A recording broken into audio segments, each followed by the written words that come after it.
So hello friends, welcome to my YouTube channel mister Bibbles nursing.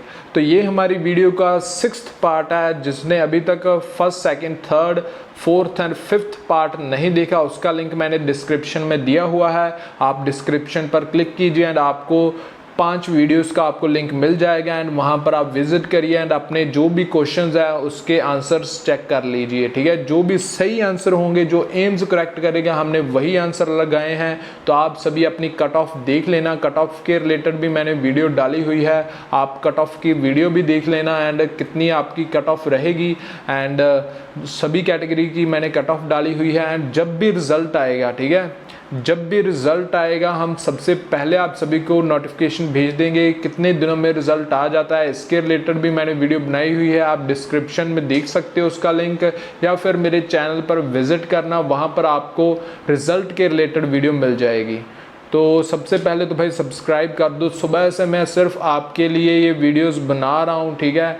तो ये 6th part है। तो जिसने अभी तक सब्सक्राइब नहीं किया, उन 5 पार्ट्स को देखने के बाद भी नहीं सब्सक्राइब किया, तो भाई अब तो कर दे, ठीक है। तो 6th पार्ट आ चुका है, तो आप प्लीज़ सब्सक्राइब कर दो जिसने अभी तक सब्सक्राइब नहीं किया। तो चलिए चलते हैं पहली स्लाइड पर। तो ऐसा आपको एक क्वेश्चन देखने को मिला था नॉर्सट 2023 में। In emergency room a patient came with having a accident with C4 injury. ठीक है, C4 इंजरी हुई थी उस पेशेंट को। तो आपकी फर्स्ट प्रायोरिटी उन्होंने पूछा था कि इस C4 इंजरी में आपकी जो फर्स्ट प्रायोरिटी है वो क्या रहने वाली है। तो उन्होंने ऑप्शन दिए हुए थे कुछ इस तरह के: cervical spine management and cervical spine manage and airway management, check GCS मतलब कि ग्लास्कोकोमा स्केल हमने उसका चेक करना है, या फिर हमने IV फ्लूइड्स उसको स्टार्ट करना है क्योंकि उसकी इंजरी हो चुकी है। तो हम क्या करेंगे, फर्स्ट हमारी प्रायोरिटी क्या होगी? तो फर्स्ट जो प्रायोरिटी होगी वो होगा एयरवे मेंटेनेंस। ठीक है, तो सबसे पहले हमने एयरवे को मेंटेन करना है, फिर ही हम आगे जो हमने प्रोसेस करना है, ठीक है, चाहे कंट्रोल ब्लीडिंग हो गया, चाहे हमने IV फ्लूइड्स देना है, फिर बाद में करना है। सबसे पहले हमने एयरवे मैनेजमेंट करना है एंड देन मूव ऑन करते हैं नेक्स्ट स्लाइड की तरफ। तो इन emergency room a patient came with having an accident of chest trauma and abdominal injury. तो सेम टू सेम जो स्टेटमेंट आपको नॉर्सट के एग्जाम में पूछी गई थी, तो सेम टू सेम हमने स्टेटमेंट यहाँ पर लिखी हुई है। तो what is your first priority? तो यहाँ पर आपको मिल रहे होंगे जो भी ऑप्शंस हैं, same to same options, ditto वही ऑप्शंस हैं जो आपको नॉर्सट के एग्जाम में देखने को मिले थे। ठीक है, तो प्लीज़ चैनल को सब्सक्राइब कर दीजिए अगर आपने अभी तक हमारे चैनल को सब्सक्राइब नहीं किया। तो इसका आंसर क्या होगा? तो फर्स्ट प्रायोरिटी क्या रहने वाली है इनमें से?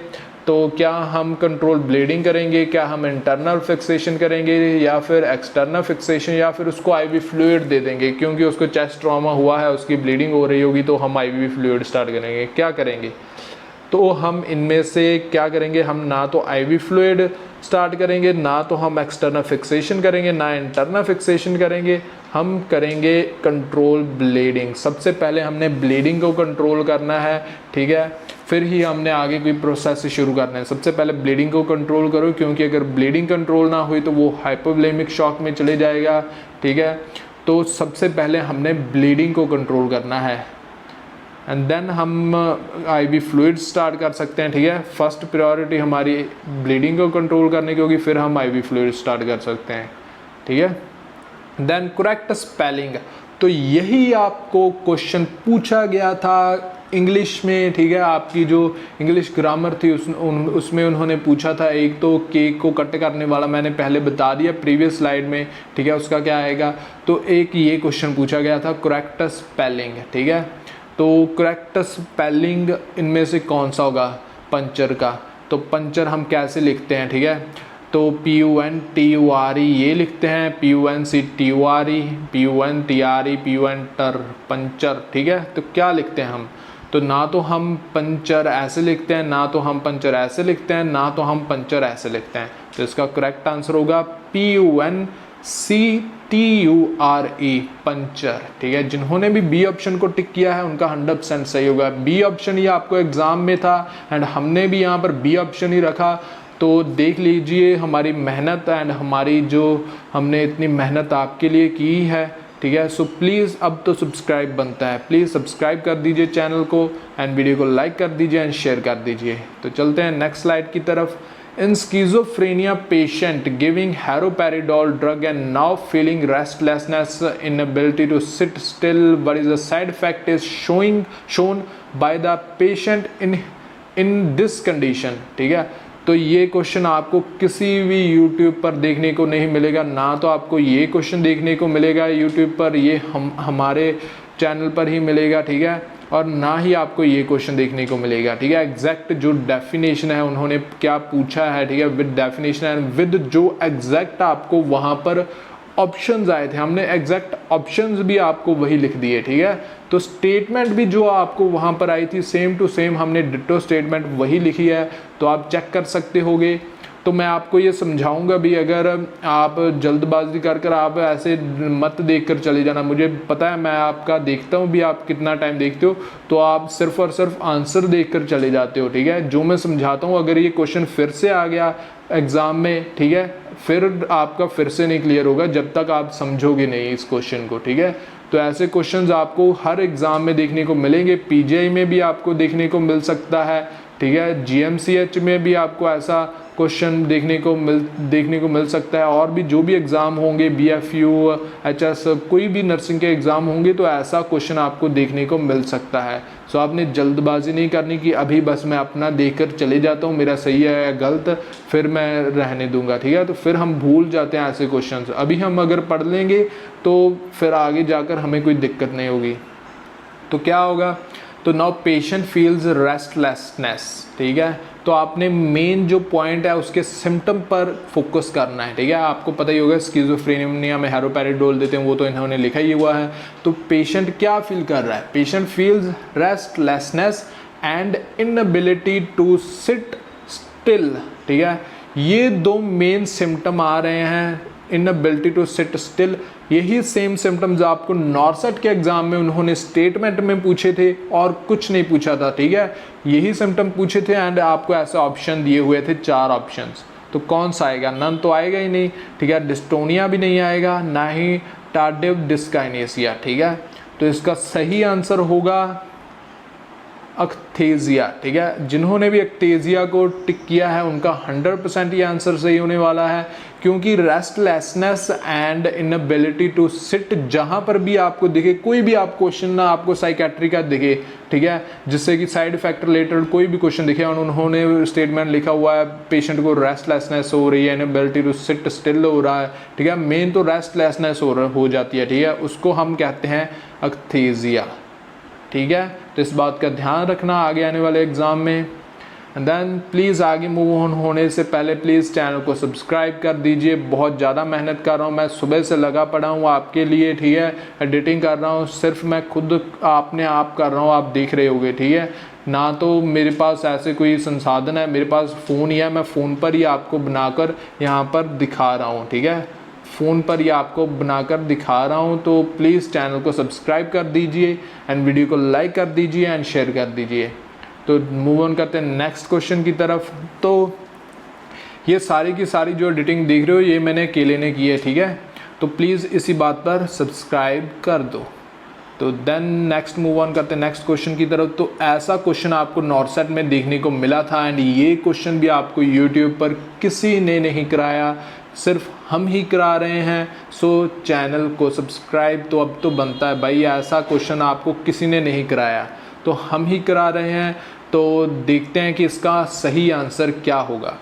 तो अगर आपने ग्रोथ वाला चार्ट पढ़ा है फिर ही आप इस क्वेश्चन को सॉल्व कर पाओगे। अगर आपने ग्रोथ रेट का चार्ट नहीं पढ़ा फिर आप इसको सॉल्व नहीं कर सकते, ठीक है।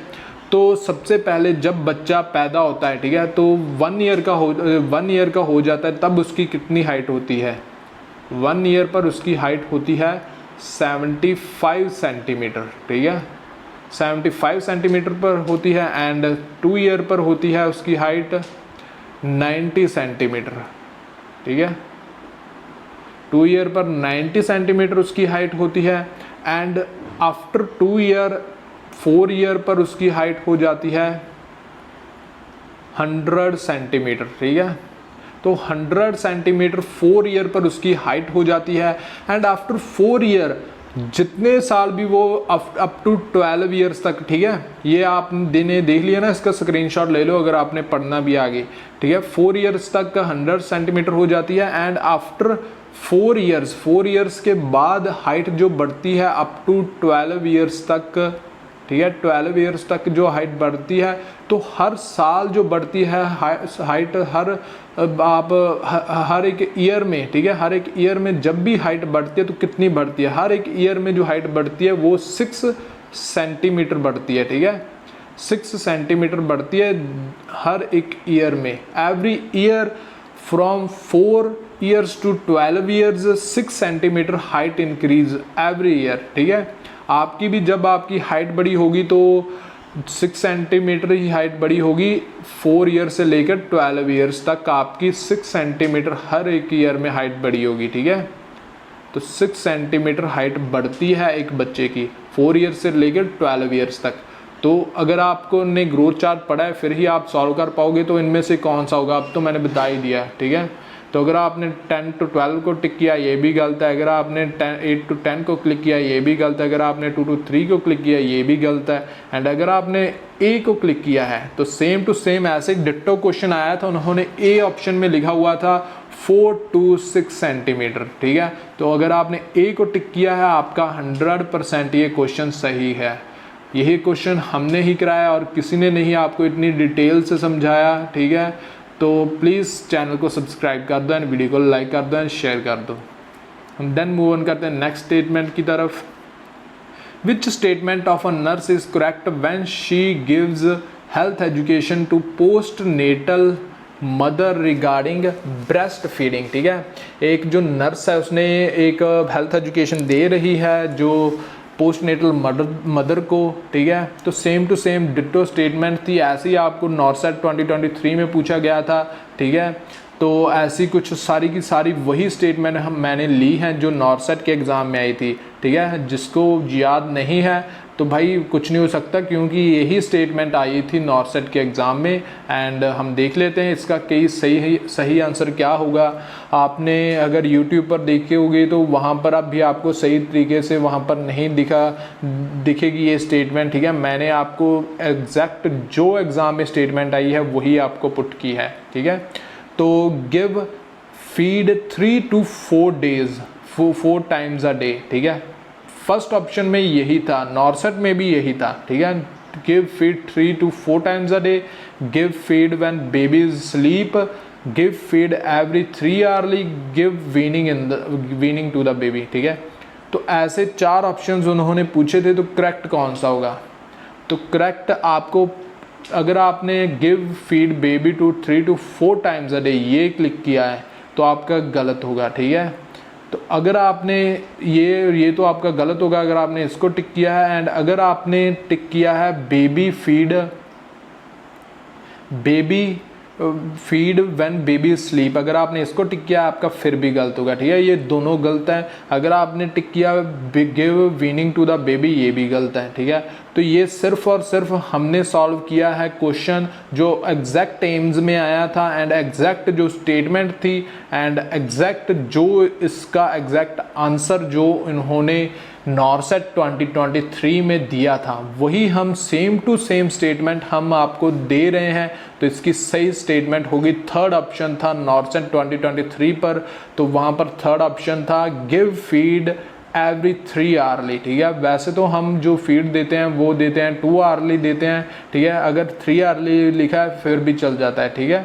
तो जो यहाँ पर लिखा था 3 to 4 times a day ये नहीं देते, क्योंकि हम 8 to 10 times a day feed देते हैं बेबी को, ठीक है, बर्थ के बाद, ठीक है। 8 to 10 times होता है, 3 to 4 times नहीं होता। तो ये तो वैसे ही गलत हो गया। एंड गिव वीनिंग, अभी वीनिंग हमने स्टार्ट करनी ही नहीं, ठीक है। स्लीपिंग के टाइम हम दे ही नहीं सकते, ठीक है। तो यही था अभी भाई सबसे जो ये है गिव फीड एवरी 3 hourly यही सही है इन ऑप्शंस में थे, इन ऑप्शन में से। तो यही ऑप्शंस आपको नॉर्सेट में पूछे गए थे एंड हमने सबसे पहले आप सभी को जो करेक्ट स्टेटमेंट है आप सभी को बताई। सो प्लीज़ चैनल को सब्सक्राइब कर दो। देन मूव ऑन करते हैं नेक्स्ट क्वेश्चन की तरफ।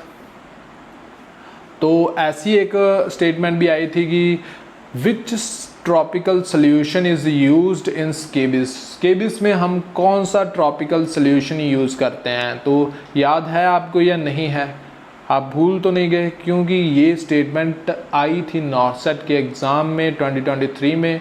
तो उन्होंने ऑप्शन चाहे अलग हो सकते हैं इसके, ठीक है, पर इसका जो आंसर था वो सेम ही था। आप सभी को पता ही होगा स्केबिस में हम क्या देते हैं, 5% परमिथिन ट्रॉपिकली लगाते हैं स्केबिस में, ठीक है। तो ये करेक्ट आंसर है, ना तो ट्रोपिन है, ना डेक्सामेथासोन, ना तो नहीं, ठीक है।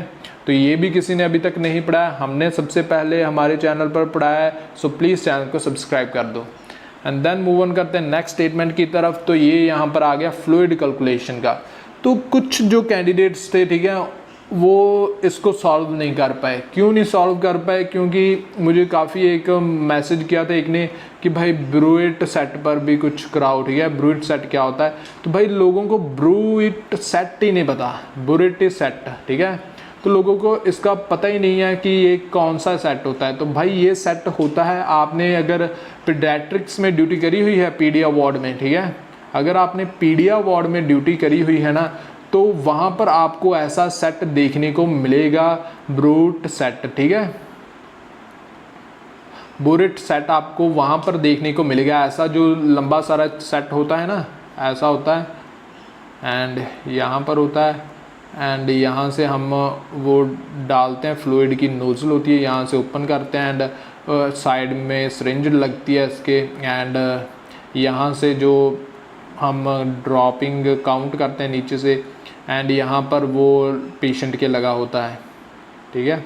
पेशेंट के कैनुला जो आगे लगा है वो पेशेंट के कैथेटर में, आईवी कैथेटर में लगा होता है। तो ऐसे यहाँ पर ऊपर ऐसे टांगने के लिए बना होता है, ठीक है। तो इसमें हम भरते हैं fluid up to 100 ml fluid, ठीक है। तो इसमें हम up to 100 ml burette set में हम भर लेते हैं, अप टू 100 ml फ्लूइड भर सकते हैं हम इसमें, ठीक है। तो इसका ड्रॉप फैक्टर कितना होगा? तो लोगों को तो इसका नाम ही नहीं पता था, ठीक है।